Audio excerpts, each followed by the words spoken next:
Good afternoon and welcome to the Children's Cardiomyopathy Foundation's Experts on Pediatric Cardiomyopathy webinar titled Current Research Findings on Exercise and Sports Participation.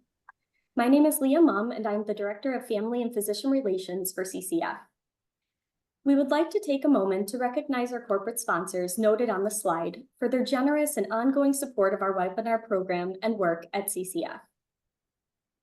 CCF's free educational webinars and all of CCF's resources for parents, families, and healthcare providers are made available thanks to our generous donors like you. On May 1st, our annual Spring Appeal will kick off and feature testimonials from CCF moms in observance of Mother's Day. Honor your mother or a caregiver in your life by making a donation to support CCF today. Click the link in the chat or scan the QR code on the screen to make your donation. During today's webinar, questions are encouraged and welcomed. Questions may be submitted via the question box located in the control panel on your screen. We will go through the questions at the end. This webinar is being recorded and will be available on the CCF website and YouTube channel in the coming days. We are thrilled to welcome today's speaker, Dr. Rachel Lampert.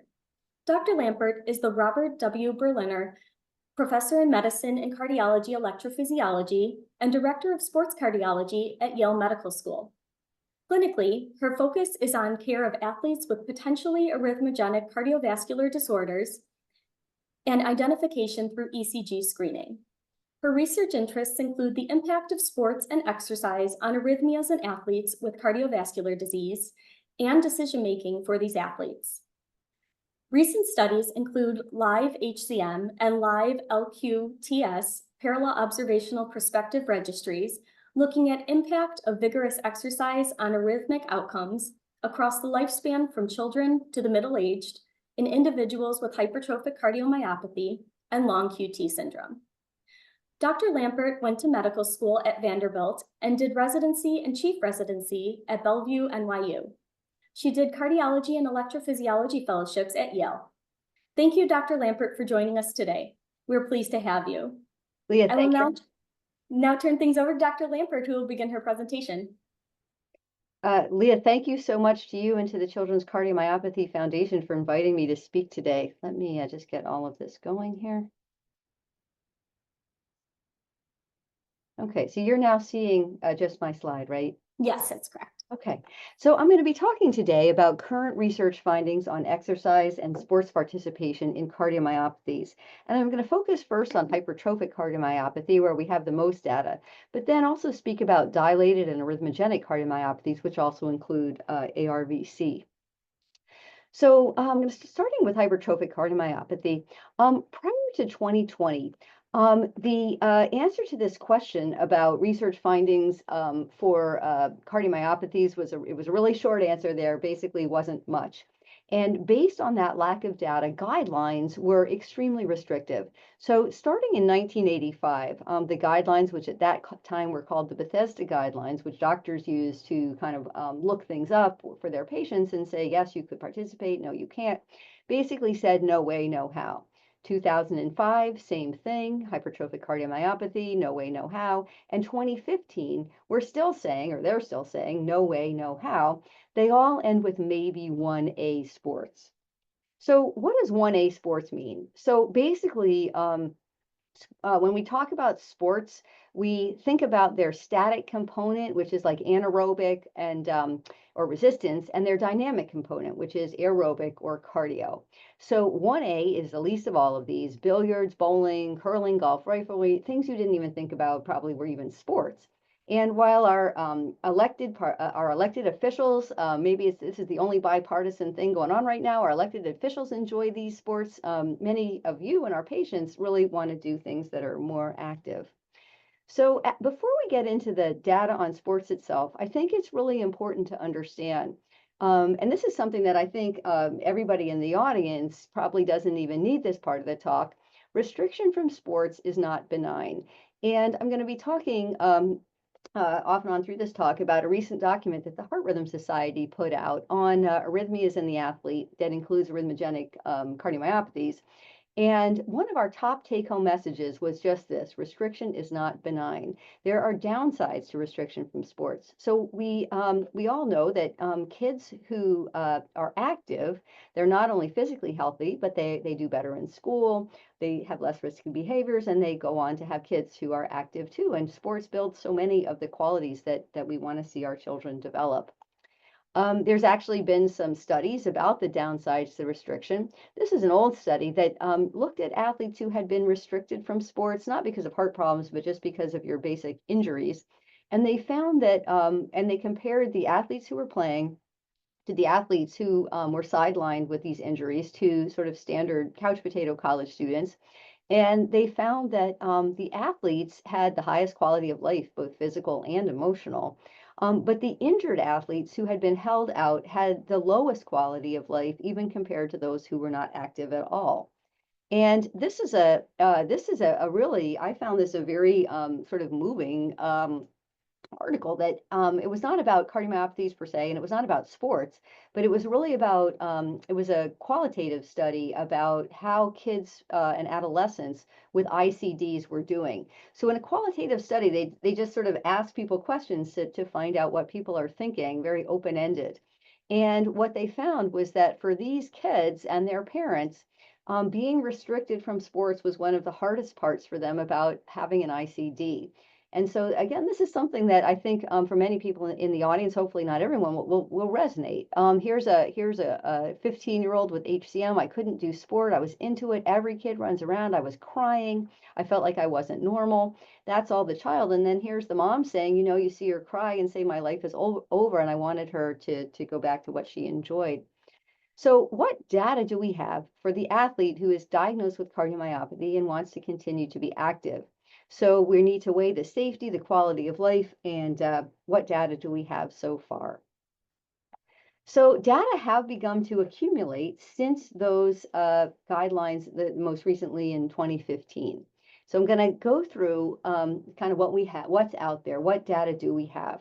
So we have several series of athletes with HCM who have continued to participate. So this is really young adults. This is a study out of Italy, and these were 88 athletes with HCM. They were the IQR was 19 to 44. What IQR means is like a quarter of the people were younger and a quarter of the people were older. So a quarter of these individuals were under 19, and they were followed for 7 years. And of these athletes, about a third of them continued to participate, and the rest of them stopped when they got the diagnosis of HCM. And what they found was that as they followed these people, there were 2 cardiac arrests, but they were not related to exercise. And when they compared the active people, the active athletes, to those who had stopped participating, there was no difference in rate of arrhythmic events. In another sort of similar series, this was a retrospective review from England that again was young adults. The youngest was 19 here. Half of these athletes, though, were playing professionally, mostly soccer. This was in England. And what they found, these were not patients with or athletes with non-obstructive hypertrophic cardiomyopathy. And they found that over their follow-up, which was about 5 years, there were no significant arrhythmias. This was the most recent study, and this one does include teenagers. And so this was a series that came out just in 2023 about elite athletes with genetic heart diseases who had been followed at 4 centers that see a lot of athletes and have a lot of experts in HCM, and who had gone back to play.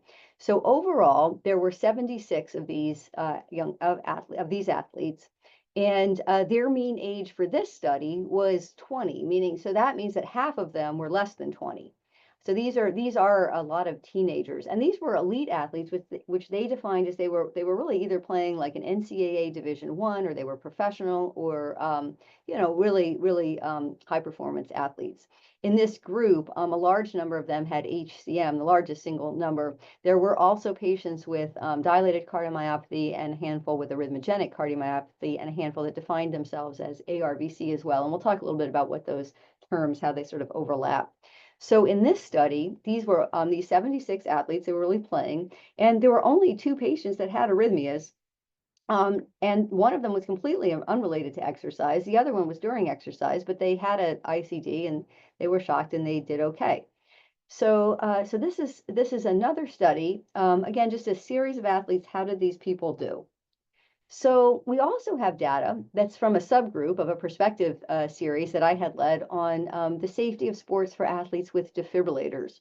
So this study, which came out actually a little while ago in 2013 and 2017, but with the longer term outcomes, enrolled 440 athletes that were continuing to play. And these athletes were from 10 to 50 years old. So, and I'll show you the age breakdown. But so 70, the largest, second largest single group had hypertrophic cardiomyopathy. There were a group that had ARVC as it was defined during those years, some dilated cardiomyopathies, and then a mixture of other types of conditions that led to them getting the ICD. And basically, what we found in that study, there were no deaths or cardiac arrests related to sports. There were two people that died in that study, but one was at work and one was someone who had just got their cardiomyopathy had gotten a lot worse and they died of heart failure. So there was really no significantly adverse effects related to their playing in sports. Now, many of them did receive shocks in this study. They received shocks for ventricular arrhythmias, for supraventricular arrhythmias, for noise and other reasons, but they weren't more likely to receive shocks during sports than they were during regular physical activities, so, like running for the bus or playing golf, that kind of thing. Looking specifically at the patients with hypertrophic cardiomyopathy, there was only one patient who had a storm or a number of ventricular arrhythmias in a row that needed to be shocked, and that person was not doing sports. They were a teenager that was socializing. We did also put out a report of the younger people that were in the ICD sports registry. So there were 129 who were in that study and were under 21, of whom 20 were college players, 79 of them were playing high school sports, varsity, JV, that kind of thing. And these were the highest level in that study of the athletes, the college students. And we had a couple of HCMs. We had one person with defined ARVC, a dilated, and then some of the electrical disorders like long QT. So the next type of study we have that sheds some light on hypertrophic cardiomyopathy was the lifestyle and exercise in hypertrophic cardiomyopathy, or LIV-HCM study. So this was a prospective comparative study, and it's possible that some people on this call or their kids might have participated. We asked the question in this study, will individuals with HCM who are exercising vigorously have a higher rate of arrhythmia-related events than those not exercising vigorously? And this is really the important question, as you're trying to decide for yourself and your child, should they participate? Because really, knowing that 20 other people did okay is a good is helpful. It's very encouraging, but it's also important to know, like, I have to make this decision. Are we going to continue to exercise vigorously or not? And so you really have to see what are the outcomes if you make each of those two decisions. So who was in the study? For this study, we had people with HCM, or we had a handful of people who had the gene for HCM. They were carriers, but they didn't actually have the manifestation in their heart. That was just 8%. So the majority of them had real phenotypically positive, or it was already in their heart. They were from age 8 to 60 in the study, and we enrolled people both who did and didn't have an ICD. And because this was a comparative study, we enrolled patients at any level of exercise. So whether we sort of what we put in our materials, whether you like to run, walk, or sit and read a book, because we really wanted to be able to compare how people were doing based on how active they were. And we enrolled people sort of two different ways. Some came in through their doctor at the site where they received care. We also had self-enrolled patients. So if they heard about our study, they had HCM, they wanted to be in it, they would contact us, and we would get them consented and get their information from their doctors. So when they first entered the study, they filled out an activity survey where we asked them what activities they did, how many hours they did, what level were they, was it competitive, recreational only, and we had a whole list here. We then, every 6 months, we would send a questionnaire. Looking for the endpoints. Have you had a cardiac arrest? Have you passed out? Have you been hospitalized? Did you get a new ICD? And then we would also get records from their physicians to see how they were doing as well. So the results of this came out about almost 2 years ago now. We enrolled 1,660 individuals who had at least one follow-up. And these were about a little more than half male, a little under half female. And we had 122 that were under 18 years old. And then you see the rest of the breakdown. And again, 92% had overt HCM. And then the other 8% just had the gene. So we then classified them. They were the moderate exercisers were 709. We had the less active were 259. We had the vigorous non-competitive and the vigorous competitive. Now we actually had more people vigorously exercising than we expected based on, the normal breakdown of how active Americans and others are. And I think this is probably a little bit who was the most interested in the study, but we did have a good range of the more active to the less active people and even a significant number of competitive athletes. So the endpoint we were looking for was a composite of significant arrhythmias. So death, arrest, syncope, passing out that was likely due to an arrhythmia, or for those who had an ICD if they had received a shock. And what we found was that that number was almost identical. So of the non-vigorous individuals, 4.6% hit that, had one of those things happen to them. And of the vigorous individuals, it was 4.7. So really, if you look at the graph, the lines are on top of one another. It doesn't get more identical than that.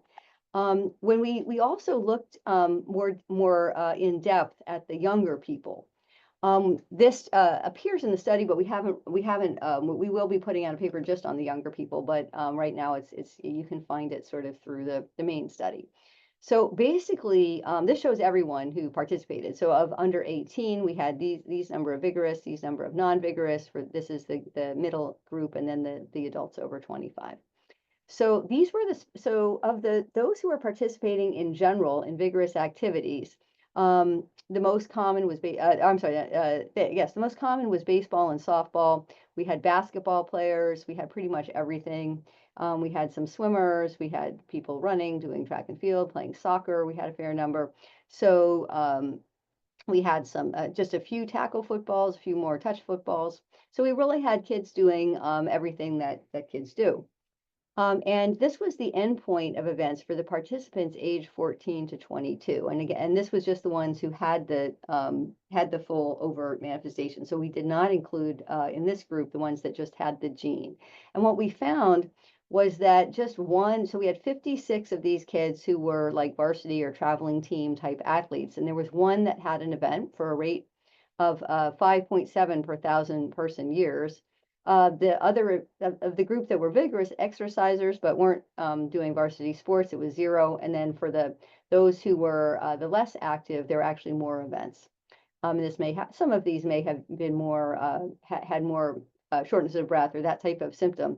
One thing to just note, though, we did not include individuals with HCM who had significant heart failure. So these were people our goal was really to enroll people who could be exercising if they wanted to. And so you can see the breakdown of events. And so these numbers are too small for statistical comparison, but we're certainly not seeing a signal that there was a lot more events in the most active young people.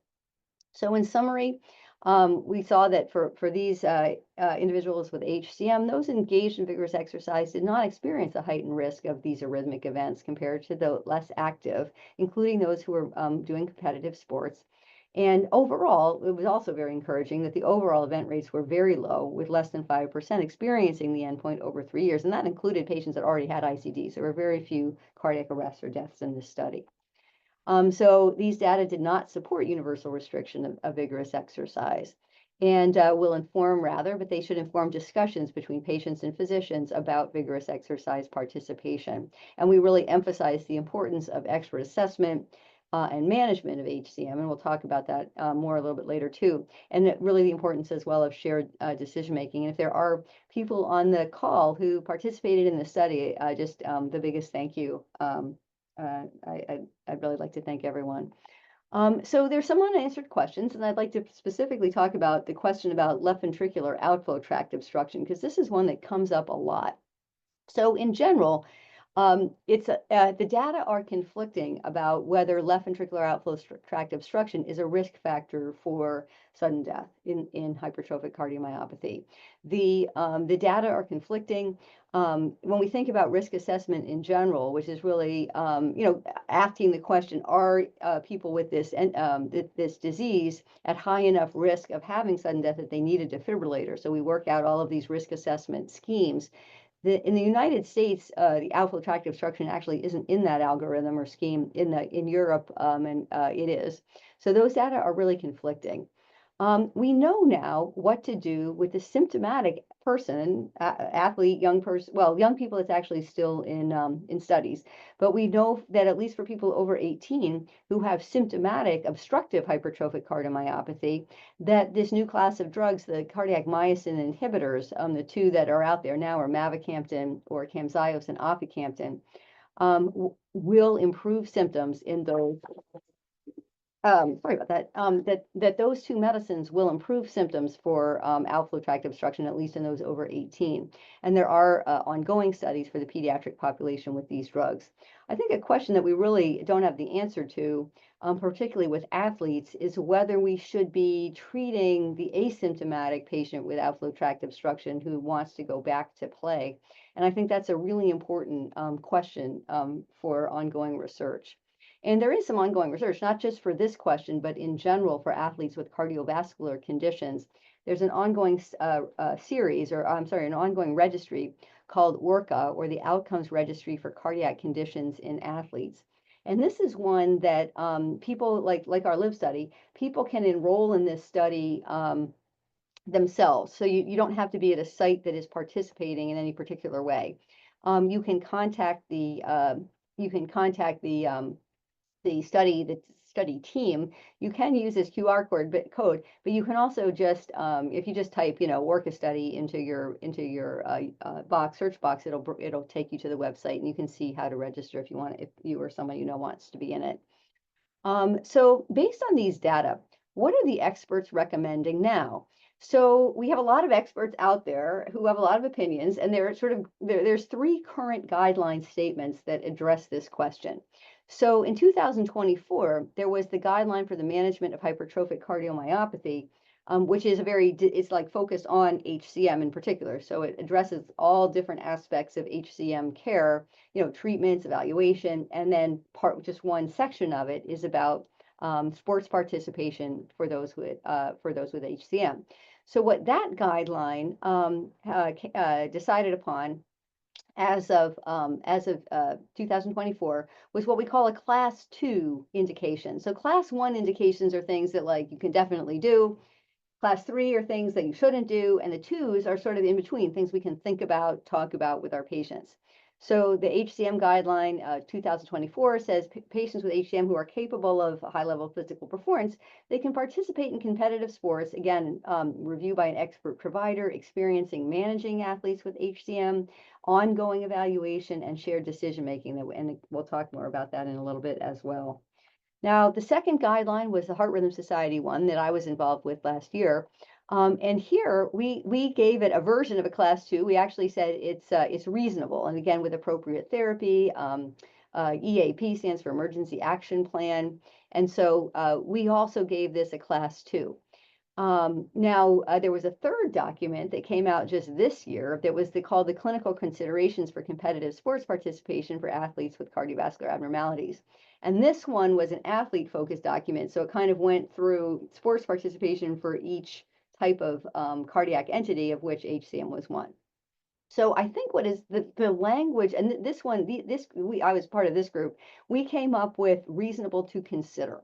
So basically, I think while the nuances of the fine print are slightly different, basically these are all class 2 recommendations, meaning things you're not going to do without thinking about them, but in the right setting, again, expert assessment, shared decision making, emergency action planning, this is something that is reasonable to consider. And I'm going to come back to these three interventions a little later in the talk. So what about the other cardiomyopathies? HCM is the most frequent, we know, but there are plenty of others too. And I wanted to just say a word about terminology. So there's a lot of terms out there for the non-HCM cardiomyopathies. So and I wanted to just go through them a little bit. ARVC is sort of the oldest term for this, and it means that if arrhythmogenic right ventricular cardiomyopathy means it affects the right ventricle. Arrhythmogenic cardiomyopathy, or ACM, is a somewhat newer term than ARVC that means the arrhythmias can happen before you see actually structural changes in the heart.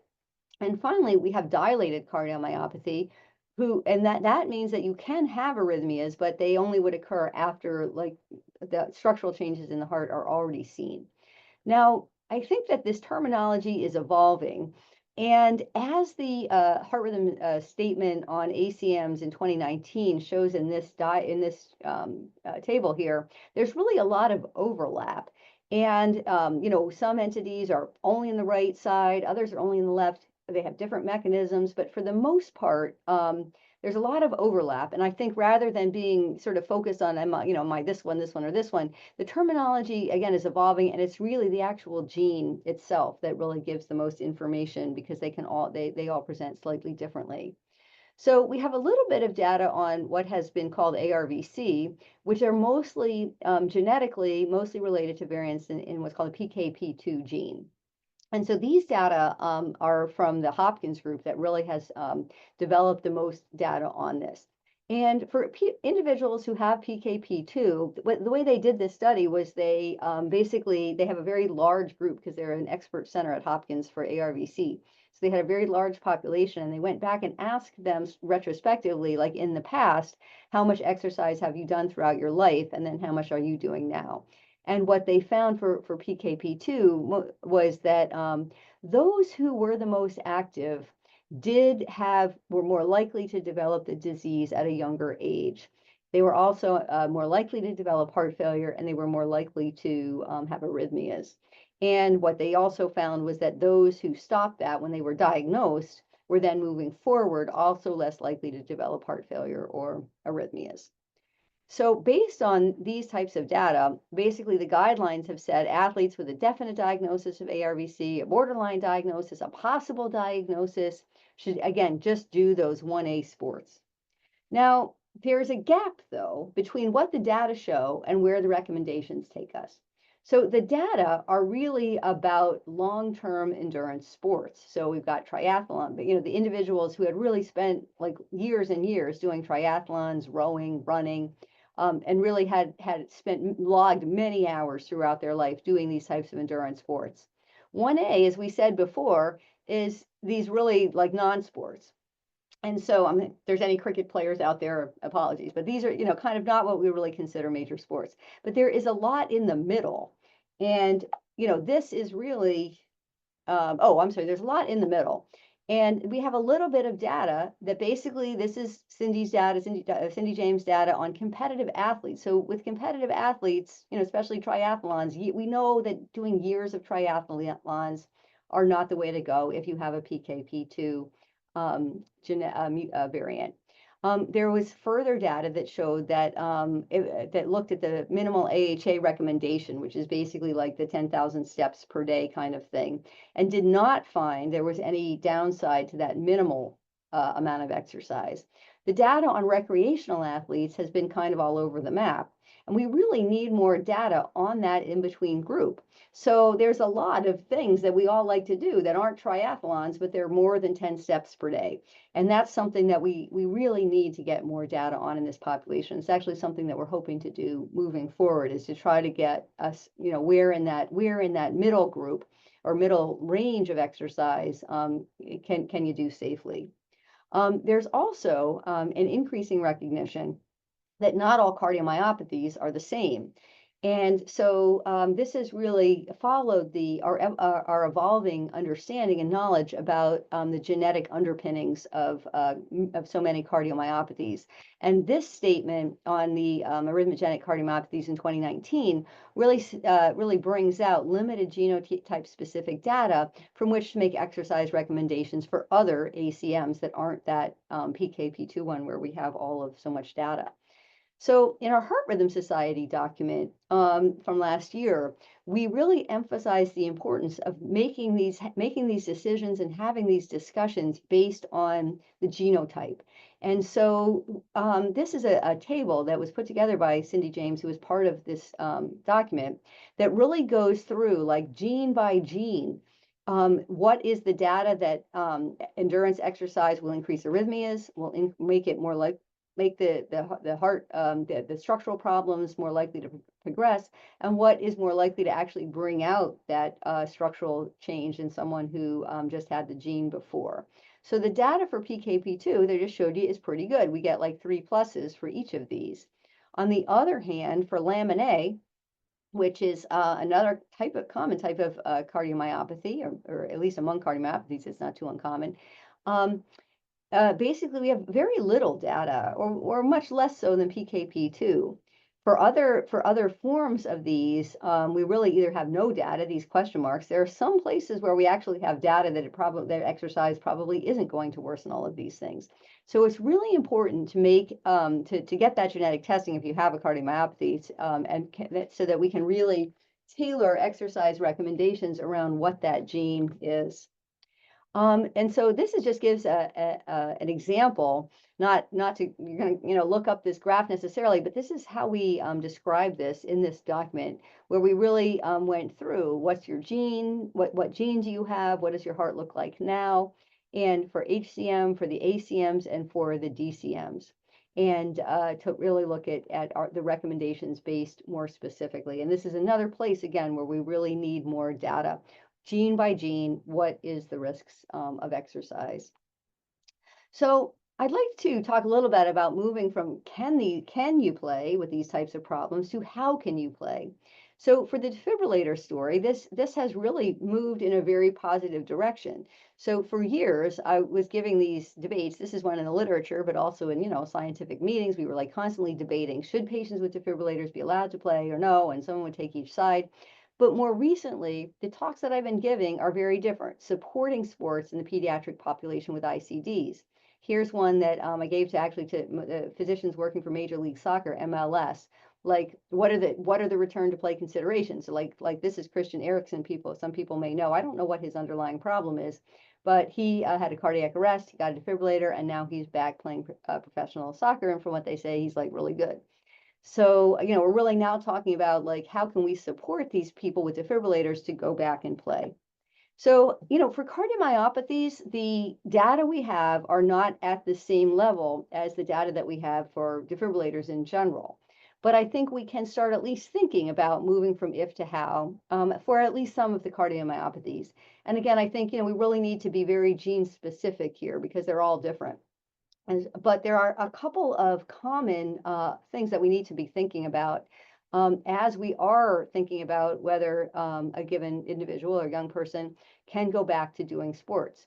So these include, as I kind of just started to mention, expert assessment, shared decision making, and emergency action planning. So risk assessment, and we'll start with HCM. In general, we have pretty good ways to figure out whether someone who has HCM is at risk for having a cardiac arrest. So as I mentioned before, the approach to that is somewhat different in the American guidelines than this is used more in Europe, this risk calculator. But overall, we have pretty good ways of figuring it out. They're not perfect, but we can start to get there. And if you're at risk, then you would benefit from an ICD, depending on the level of risk, and can then move forward. Role of outflow tract obstructions, we talked about, that's a place where we really don't have a lot of data. So that's risk assessment in HCM. It's pretty straightforward by this point. Now, the risk assessment for other cardiomyopathies, we just have less data, but we do have some. So, and that's because the other cardiomyopathies other than HCM are much less common than HCM, and that's why there's more data in that one. So this was from 2019, and there's actually an update that's going to come out later in 2025 about the non-HCM arrhythmogenic cardiomyopathies or ACMs. And again, we have places we can look for guidance here that take you through this algorithm. So if you have this kind of mutation, your ejection fraction is this, a different kind of mutation, you had different characteristics. So this is something that someone with an arrhythmogenic cardiomyopathy, ACM-ARVC, can work through with their physician to determine whether their risk for sudden cardiac arrest is high enough to warrant getting an ICD. So what about shared decision making? So this is a term that's used a lot these days. It's used not just for sports, but really for all medical decisions. So it used to be that that the doctors just told the patient what to do, and they're like, "All right, you need a defibrillator. We're going to we're going to put you on for next Tuesday." These days, for all decisions, it's really what's called shared decision making, where the physician really talks to the patient about the risks and the benefits of all the different options, understands the patient's values and preferences, and that's true for all medical decisions, not just about sports. So specifically for this decision, what does that conversation include? So as I'm talking to a patient, so the first thing to talk about is what are the data. So for HCM, that's a fairly more detailed conversation than for some of the other cardiomyopathies where we just say the data are much more sparse. And as part of that, you have to be very honest. The doctor needs to be very honest about what are the limits of the data. So where are the things we're talking about uncertain? What are things that where can we kind of make our best guess about what might be a risk factor? Where do we actually know that? So next thing to talk about of the data we do have is the person in front of you, typical of the athlete in whom the data was collected. How well does it apply to that person? So an example of that is like in our ICD sports registry, we had a lot of soccer players, basketball players, but we did not have a lot of collision sport players. We didn't have like varsity ice hockey, varsity tackle football. And so for that person, I'm having a slightly different conversation that says, your defibrillator is going to work, that we know. But, could there be risk of damage to the device or the leads? That's a question that we don't have. So we don't know the answer. So you have to be very honest and about what's uncertain, what data we have, and what do we not have. And we talked already about what the experts say in the recommendations. Why did they say what they did? Why did they say what they did? So that's another important part of that conversation. Another important part of a shared decision-making conversation about sports in particular, but also about lots of other things like ICDs, is risk tolerance. So how do people think about risk in the face of data, which might be encouraging but not definitive, like for HCM, or might be completely unknown for some of the rarer genotypes? And so often we can't put a number on what the risk is. But what we can do is we can kind of help people think about or get their heads around what is their own risk tolerance. And so I sometimes talk about these two situations. This is a girl who a while ago sailed around the world by herself when she was like 16 years old. So I have daughters, a little older than 16 now, but she would not have been sailing around the world by herself. And I would, obviously these people's parents gave this girl that sailboat. And this is a family that had a very high risk tolerance. Now, on the other end of things, we're learning more and more about head injuries in football and in American football. And some families these days still continue to allow their kids to play football because they say, risk is part of life and the joys of football, are outweigh those risks that we take every time we get in a car. So some people take that, and other people, though, take the other approach and say, well, there's plenty of other sports in addition to football, so let's choose one that is less unsafe. And so people think about risk in very different ways, and that's an important thing to think about for yourself and your child kind of as you're thinking through these decisions.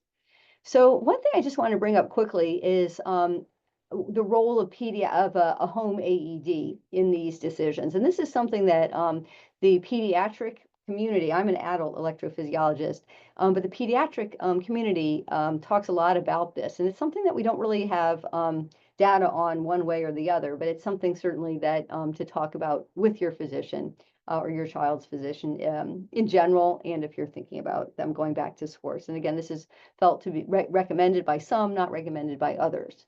So it's something, if it comes up, to think about. And finally, emergency action planning is critical. So we know about the chain of survival, activation of response, CPR, defibrillation, and then getting the person to care. So it's important. Emergency action planning is important for all children and all sporting venues. And so one approach to EAPs starts with the venue. So, make sure a sporting venue or a school has the responsibility of making sure that they have, as a venue or a school, or a league, an emergency action plan in place. So do they have defibrillators? Where are the defibrillators? Do the people that are going to use the defibrillators, like, are those people identified?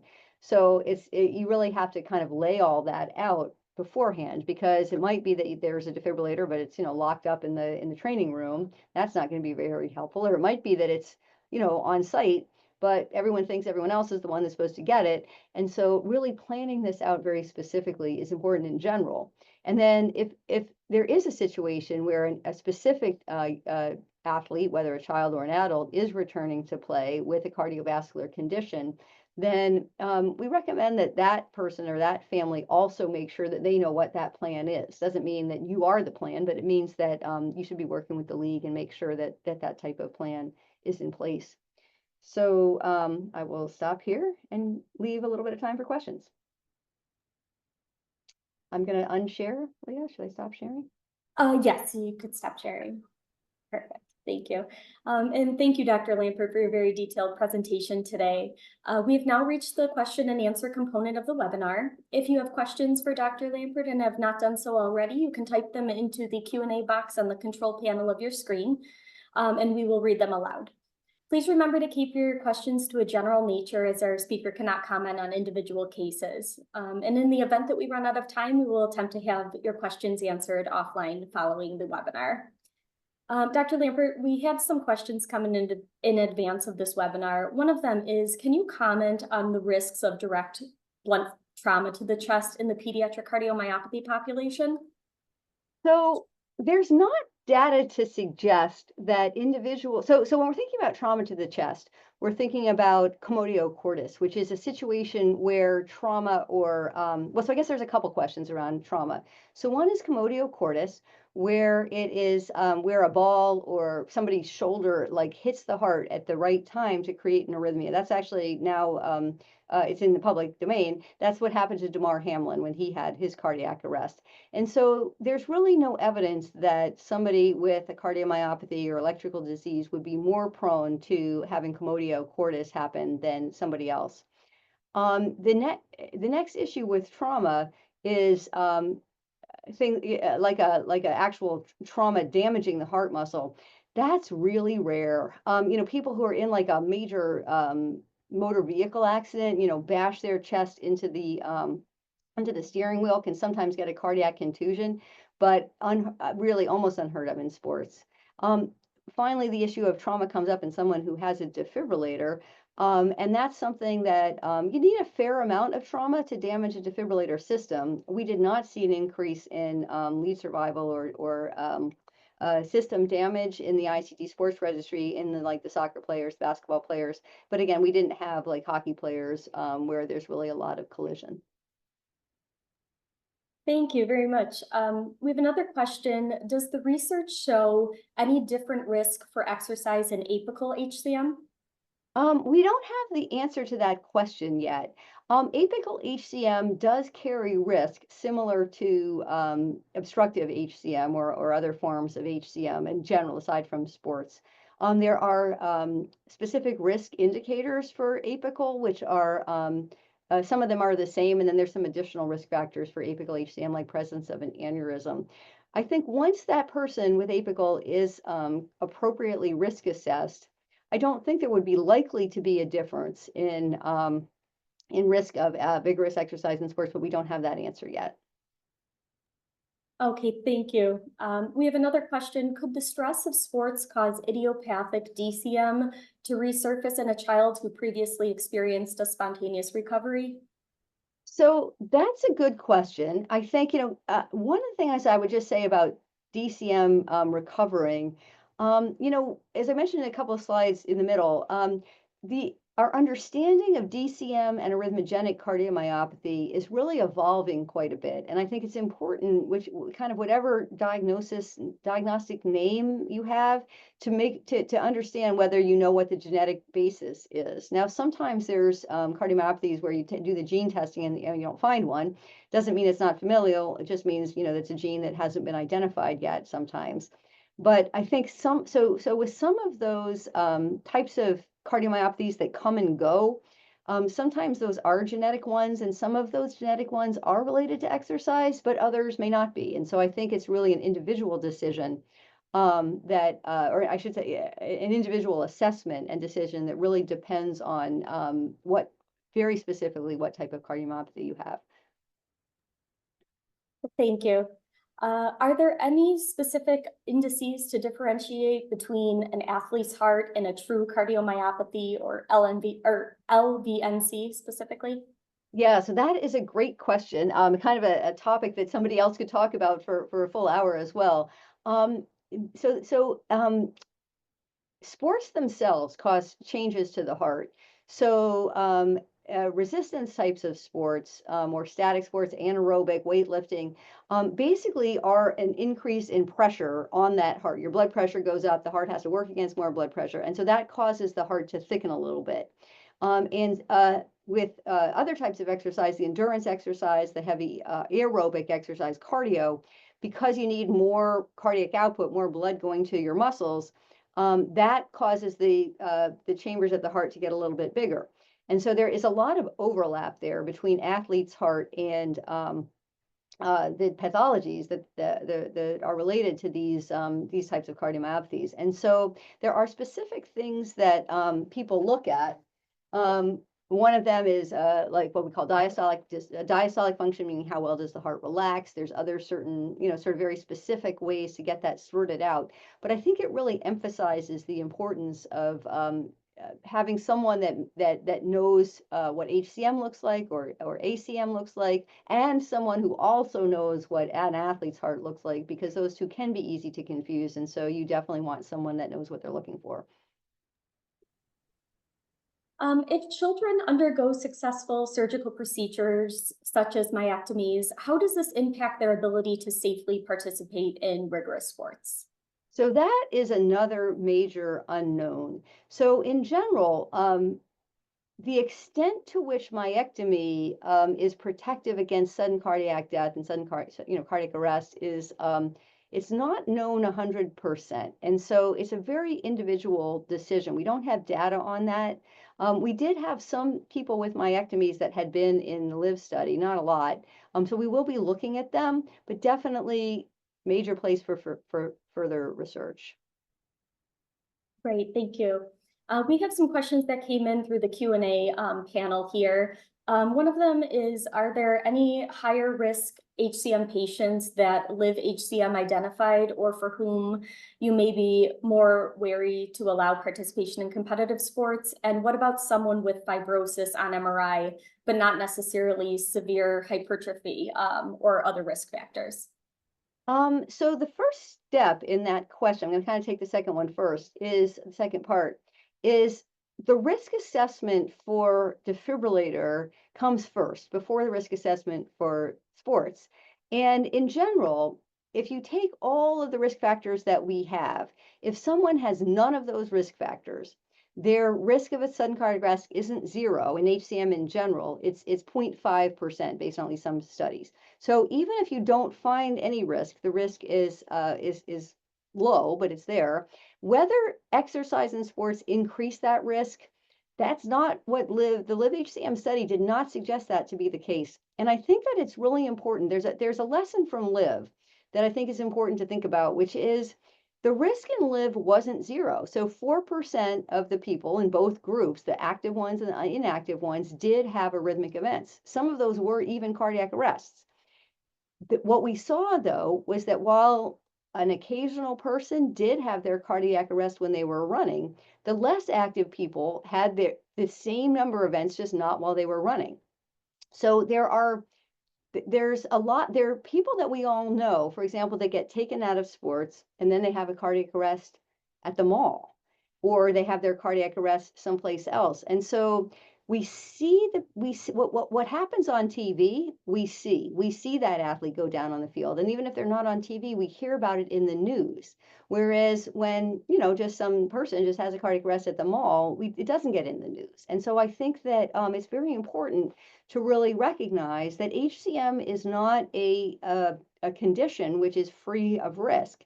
But what our studies found was that that the people who were more active were not in the overall having more events than the people who were less active. And I think that's really the take home message, that there is risk, but it is not, doesn't seem to be increased by doing sports. Great, thank you.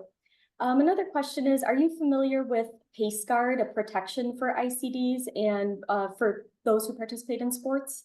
Yeah, that's another really good question. So I've met with the people that make one of those devices. I'm not sure if that's the same one that the person asked about, but you know, the data on them isn't great in the sense that like we don't, you know, there's no series saying that, you know, these 20 athletes with defibrillators played hockey with this device and everything was fine. But they have done, you know, some bench testing on them that suggests that they will be able to withstand trauma. And it's certainly not unreasonable to use that type of padding if someone is going to move forward with a collision type of sport. I don't think it's necessary for basketball or soccer, that type of sport, but I think if someone is going to do something like football or hockey, it's certainly not a bad thing to try. And that would be a great person if you know someone that's doing that, to have to see if they wanted to be in that ORCA study, so we could really can collect data on what people are doing. Great. And could you recommend any guidelines that families should look at specifically related to participation? So, you know, I think so I think the families should be thinking about the same sort of medical questions that we just talked about. So I'm seeing that someone asked in the chat about the personal emergency action plans and how that all fits in. So I wasn't sure if that's where that person was going with the question. But I think there's a role, there is a role for families to meet with whether it's the league or the school to make sure that everyone is on board and kind of knows what the plan is. So I'm not, as I said, I'm a adult electrophysiologist, but I do work with, you know, like teenagers, and I work a lot with like college kids. So at our university, we do screening, and so we pick up kids sometimes that have cardiac conditions, or sometimes people come to us. You know, kids come to us with cardiac conditions, and what we do in that situation, we have a very we have a plan in place now that we've actually done. We have had, you know, over the years, probably at least 10 kids with cardiovascular disease in the 10 years we've been doing the screening, and just sort of been thinking about this question. So by this time, we have a process in place.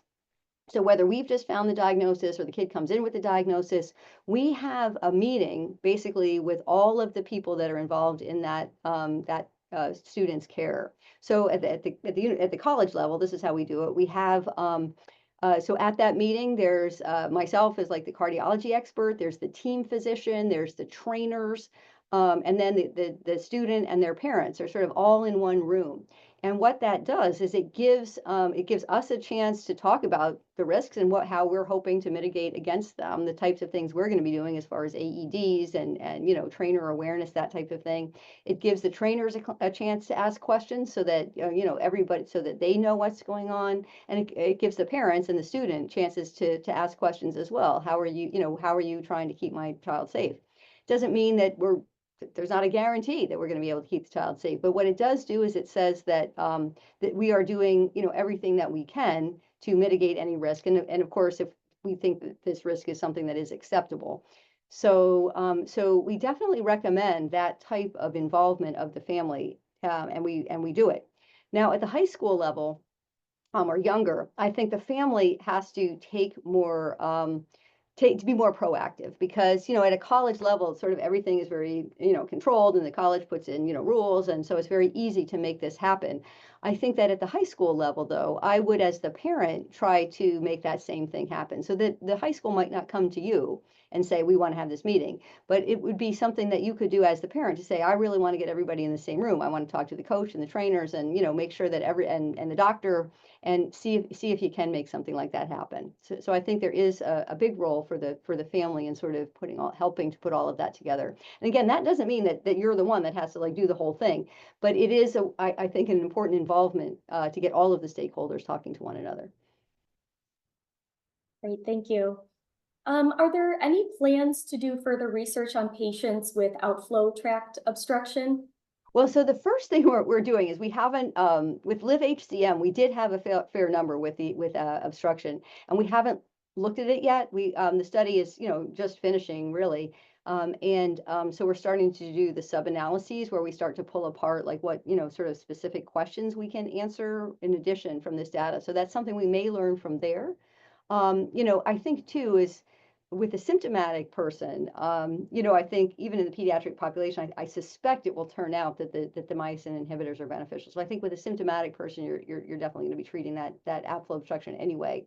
But I think, where things are with the asymptomatic outflow obstruction and, whether we should be thinking about treating that, I think is a really important question. Great, thank you. We have a few other questions here. Are there any HCM patients that you would specifically restrict, assuming an ICD has not yet been indicated? Well, so that's a good question. So I think there's two clear-cut ones. So if an ICD has been recommended, then they should get the ICD before they go back.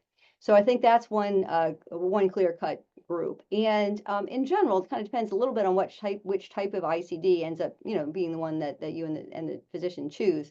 But there's going to be a period of recovery from that procedure, letting the incisions heal, letting the leads sort of settle into place. So that's one person who you're going to need to wait a little bit. And so you definitely, it's not the type of thing where someone gets, I've been obviously talking about, sort of moving from that if to how, getting these kids back doing the things they hope to do. But it doesn't happen between today and tomorrow also. I think, you make that diagnosis. There needs to be some time spent working on risk assessment, making sure that things are, that the right things are in place. Now, the other important thing to be thinking about here, before any person, really almost any type of cardiovascular disease that is thinking about going back to play, we always put people on a treadmill and we have them exercise as hard as they possibly can. Like I'm in there, I'm saying to the kid, I want you to keep going until you're going to fall off that treadmill, really, really push them and make sure that we're not seeing arrhythmias.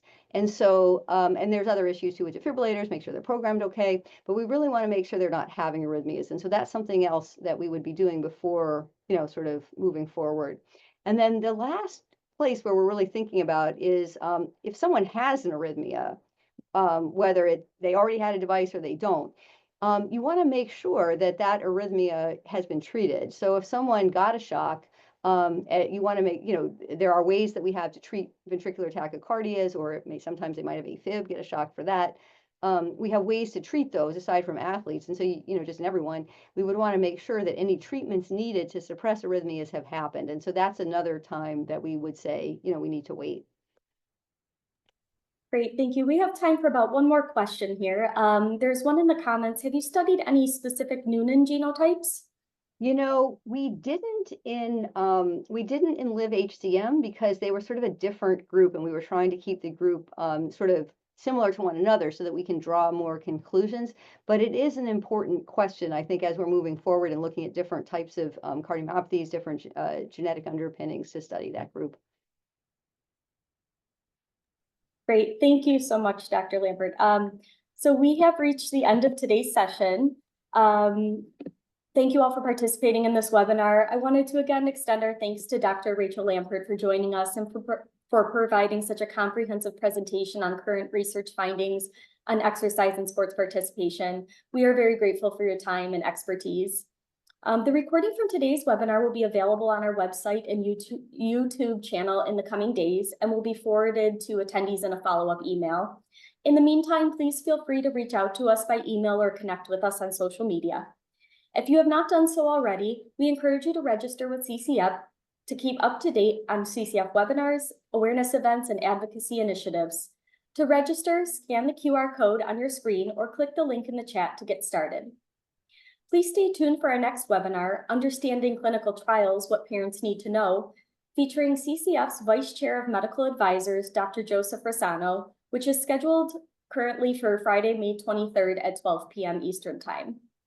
CCF is just 7 reviews away from earning the prestigious Great Nonprofit Top Rated 2025 Award. Your feedback can help us reach this exciting milestone. If you believe in our mission, please take a moment to leave a review by clicking the link in the chat. Once again, thank you, Dr. Lampert, for a very informative webinar explaining the current research findings on exercise and sports participation. Thank you, everyone, for joining us, and have a great day.